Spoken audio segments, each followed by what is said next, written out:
그래서 회개하는 거예요. 그래서요. 이스라엘 민족 얘기가 아니라 바로 이것이 저와 여러분의 이야기여야 한다라는 거예요. 여러분, 사람이요, 죄 가운데 빠지는 거 잘 몰라요. 그게 하루아침에 그냥 꽝 하고 터지는 게 아니에요. 비만 아시죠? 비만, 배 나오는 거 하루아침에 볼록 나와? 아니에요. 조금씩, 거의 느끼지 못할 정도로. 심장마비로 갑자기 이렇게 쓰러지시는 분들이 있는데 의사 선생님이 뭐라냐면요, 그 전에 이미 여러 차례 사인이 있었다는 거예요. 작은 사인들이 끊임없이 왔다는 거예요. 근데 그걸 무시하니까 어느 날 꽝 하고 쓰러지는 거예요. 죄라는 게 그래요. 한 번에 무너지지 않아요. 여러분, 처음부터 가서 도박에 빠지는 사람이 어디 있습니까?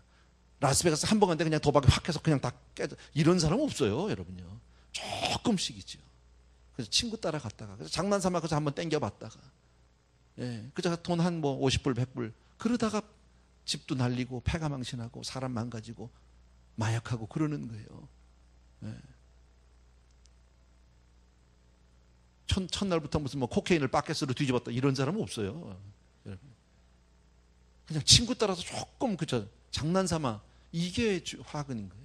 여러분, 죄라는 것이 그렇다라는 거예요. 우리가 이 세상 살면서 죄에 빠지지 않을 수는 없습니다. 그죠? 아무리 우리가 정말 거룩하고 경건하게 살려고 애를 써도, 은혜를 받았다고 해도 나도 모르는 순간에 죄에 끌려가게 되어 있습니다. 그래서 우리는 어떻게 살아야 되느냐? 오늘 말씀 전체가 우리에게 주는 건, 그래서 어떻게 살아야 되느냐? 하나님의 말씀을 꽉 붙들고 살아야 된다. 여러분, 그래서 예배에 나와야 되는 거예요. 여러분, 그래서 우리가 교회 중심으로 살아야 되는 거예요. 그렇지 않으면 내가 넘어지니까. 여러분, 하나님의 말씀을 통해서 죄를 끊고 죄에 빠져들어갈 때 하나님의 말씀 경고를 듣고 정신 차려서 나와야 되고, 그렇지 않으면 나도 먼저 조금씩 가다 보면 그냥 무너지고 마니까. 여러분, 우리가 하나님을 앞세우지 않고 자기 능력만 믿으면요, 절대 살지 못합니다. 서지 못합니다. 그것이 오늘 본문에서 우리에게 가르쳐 주시는 내용이에요. 27절하고 28절 보십시오. 같이 한번 읽겠습니다. 27절과 28절 시작. 그러므로 주께서 그 대적의 손에 붙이사 곤고를 당하게 하심에 저희가 환난을 당하여 주께 부르짖을 때에 주께서 하늘에서 들으시고 크게 긍휼을 바라사 구원자들을 주어 대적의 손에서 구원하셨거늘 저희가 평강을 얻은 후에 다시 주 앞에서 악을 행함으로 주께서 그 대적의 손에 버려두사 대적에게 제어를 받게 하시다가 저희가 돌이켜서 주께 부르짖음에 주께서 하늘에서 들으시고 여러 번 긍휼을 바라사 건져내시고. 여러분, 지금 여태까지 말씀드렸던 내용이 바로 이거잖아요. 그죠? 신앙생활 하면서 어떤 계기가 있거나 어떤 행사가 있거나 있을 때는 참 열심을 낼 때가 있습니다. 그죠? 막 열심히. 그러다 그거 딱 끝나고 나면 그 열정 다 식어버리고 한다고.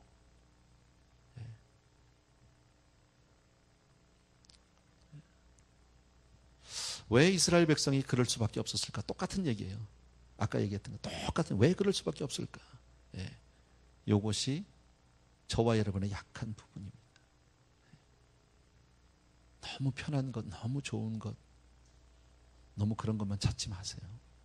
여러분, 우리 한국 옛말에도 그러잖아요. 여러분, 때려서 키운 자식이 효도한다면요, 잘해주는 자식이 효도하지 않습니다.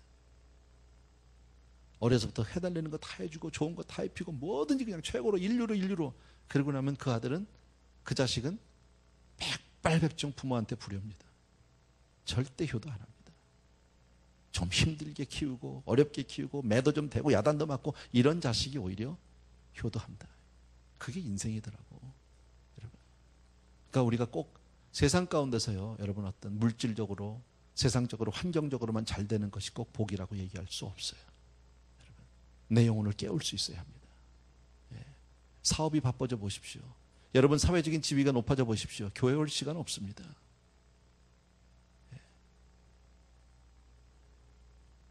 교회 와도 그런 분들 있잖아요. 여러분, 주일날 우리 끝나고 나면 다 국밥 먹는데요. 나는 그 부류에 들어갈 수 없는 분들이 있잖아요.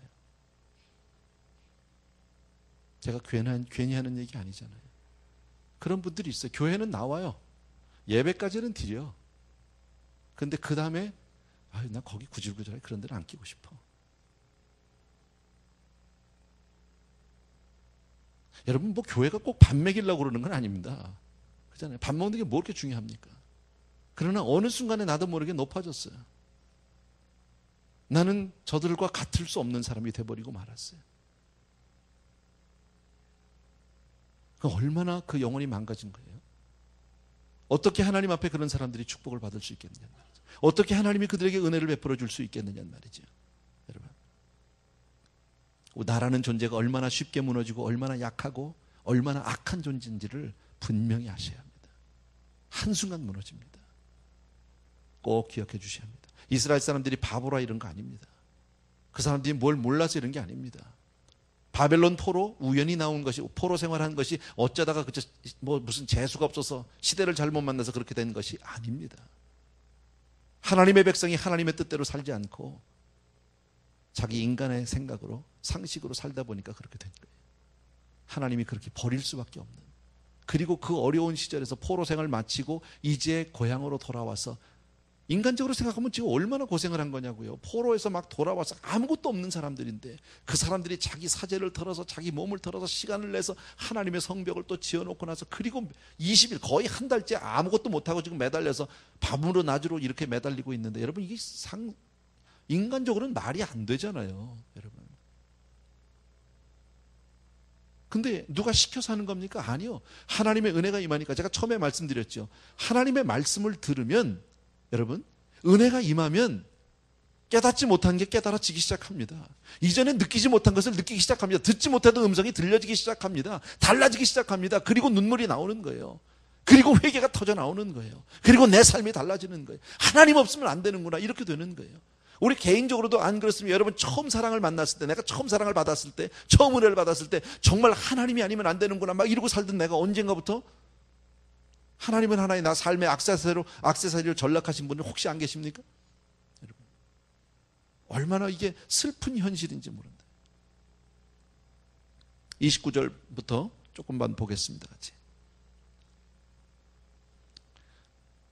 제가 읽을게요. 다시 주의 율법을 복종하게 하시려고 경계하셨으나 저희가 교만히 행하여 사람이 준행하면 그 가운데서 삶을 얻는 주의 계명을 듣지 아니하며 주의 규례를 범하여 고집하는 어깨를 내어밀며 목을 굳게 하여 듣지 아니하였나이다. 그러나 주께서 여러 해 동안 용서하시고 또 선지자로 말미암아 주의 신으로 저희를 경계하시되 저희가 듣지 아니하므로 열방 사람의 손에 붙이시고도 주의 공일이 크심으로 저희를 아주 멸하지 아니하시며 버리지도 아니하셨사오니 주는 은혜로우시고 긍휼히 여기시는 하나님이시니이다. 똑같은 얘기예요. 똑같은 얘기. 지금 계속 반복되는 얘기 같아요. 근데 저는 여기서 이런 얘기를 하나 드리고 싶어요. 성경을 통해서 보면 여러분 마태복음에도 그런 말씀이 나오고요. 베드로전서, 데살로니가서, 요한계시록 등등 다 나옵니다. 보면 아까 말씀드린 하나님의 은혜와 인간의 죄의 그 악순환, 이 계속되는 반복되는 이 사이클, 여러분 그때마다 하나님은 우리를 징계하시기도 하고 우리를 채찍질하시기도 하고 우리를 야단치 뭐 합니다. 깨워주기도 하고 다시 또 살려달라고 막 그럼 또 도와주시고 은혜를 베풀어 주시고 인간은 또 조금 있다 살만하면 또 하나님 앞에 패역하고 죄를 범하고 또 그럼 하나님이 또 징계하시고 그럼 또 살려달라고 하고 그런데요 계속 그렇게만 가지는 않아요. 지금 이스라엘 역사가 또 개인의 삶에서도 우리가 그런 적이 있을지도 모릅니다. 그게 계속 이런 어떤 그 악순환이 하나님의 은혜와 인간의 그 패역함이 악순환이 어떤 사이클로 계속 돌아갈 수 있는데 이게 계속 그렇게만 가지는 않더라고. 성경을 보니까. 성경을 보면 어느 한순간인가 가서는 하나님이 그것을 끝을 내세요. 어떤 방법으로? 하나님의 심판으로. 주의 재림과 심판으로 끝을 내시더라고요. 그러니까 인간이 하나님이 기회를 여러 번 주시지만 영원히 주는 것은 아니더라는 것을 알 수 있어요. 여러분 역사에는 반드시 심판이 있다. 믿습니까 여러분? 여러분 우리 이 역사는 반드시 종말이 있다. 믿습니까? 있어요. 언젠가 멈출 날이 있어요. 끝날 날이 있어요. 여러분 그러나 하나님의 은혜는 저와 여러분을 구원해서 새 하늘과 새 땅으로 인도하실 줄